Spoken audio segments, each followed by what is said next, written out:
Programang ito ay rated SPG, striktong patnubay at gabay ng magulang ang kailangan. Maaaring may masiselang tema, lengguwahe, karahasan, sexual, horror o droga na hindi angkop sa mga bata.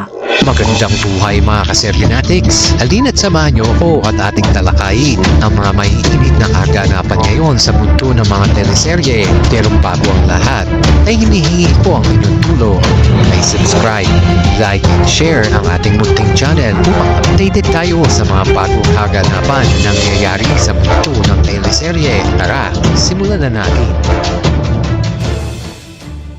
Sa pagbubukas ng panibagong pahina sa buhay ni Tanggol, halina't saksiyan natin ang mga bagong giyera na kakaharapin sa pagtanggap niya bilang isang miyembro ng pamilya Montenegro. Nangunguna sa ating listahan na magpapakilala sa panibagong biktima ng pamilya Benito. Masasaksiyan natin ang aktual na modus na kanilang angkan upang makadiskarte sa kanilang mga mabibiktima kung saan malalagay naman sila sa matinding alanganin. Dahil sa gagawing pagpalad na kanilang biktima at isa sa mga posibleng maganap sa eksena, malaki ang tsansa na matimbog lang isa sa miyembro ng kanilang pamilya dahil sa kanilang pinasakutan na pagpaslang na maiipit naman sa sitwasyon na isa sa mga miyembro nga ng pamilya Benito na walang iba kundi si Fatima na naiwan niya sa lugar na pinangyarihan.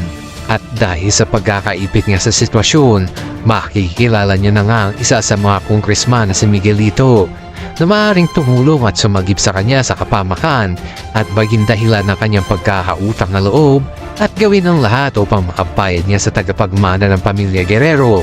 Ikalawa sa listahan na magpapasiklab sa taong bayan, ang pangangampanya na gagawin ni Roberto Guerrero na mauuwi sa matinding tensyon dahil sa gagawing panghingialam nga ng kanyang kapatid na si Olivia Guerrero at isa sa mga posibleng ikabahala nga sa eksena. Maaring gumawa naman ng paraan si Olivia dahil sa pagkauwang nga nito na makuha ang pwesto bilang pagkamayora nga ng lungsod. Dito, meron ang galawan si Olivia na pagkakaparehas nga kay Olga na patraidor na pag-atake upang makuha nga lang ang kapangyarihan ng kanyang kapatid. Dahil dito, maaring magamit nga ni Olivia ang inampo niyang anak na si Inigo Guerrero upang ipangtapat naman sa kanyang karibal na si Miguelito. Ikatlo sa listahan na magpapasiklab ng panibagong gera. Dahil sa ginawang pagtanggap ni Tanggol ng kanyang tadhana bilang isang Montenegro, tuluyan niya na nga rin nasaksiyan ang mga labi ni Mokang at buong tapang na tinanggap ang katotohanan sa pagkawalangan ng kanyang minamahal. Kasabay naman ng tuluyang pagpapakilala nga ni Don Julio sa kanyang apo sa mga maimpluwensyang kaalyado ng kanilang pamilya, kung saan magtatagpo na nga ang dalawang tagapagmana ng Montenegro at Guerrero na magdadala ng tensyon sa kanilang pamilya at isa sa mga posibleng magpahamak sa istorya. Matapos matuklasan ng grupo nila Miguelito ang kotseng nakabangga sa kanila, ay dito na nga rin tuturuan ng leksyon ng mga kaibigan ni Tanggol at haharap sa matinding banggaan ng kanilang mga tapang. Dahil sa pangyayari, malaki nga ang tsansa na magkaroon na nga ng lamat ang samahan ng dating magkaibigan ng pamilya dahil sa matinding galit ng kanilang mga tagapagmana at dahil na rin sa kanilang pag-aawat kay Miguelito at Tanggol.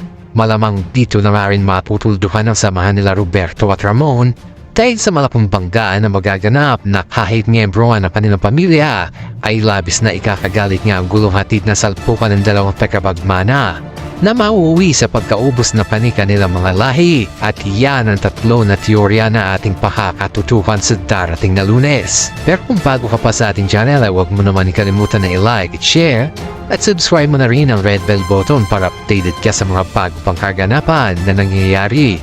Hanggang sa muli, marami pong salamat!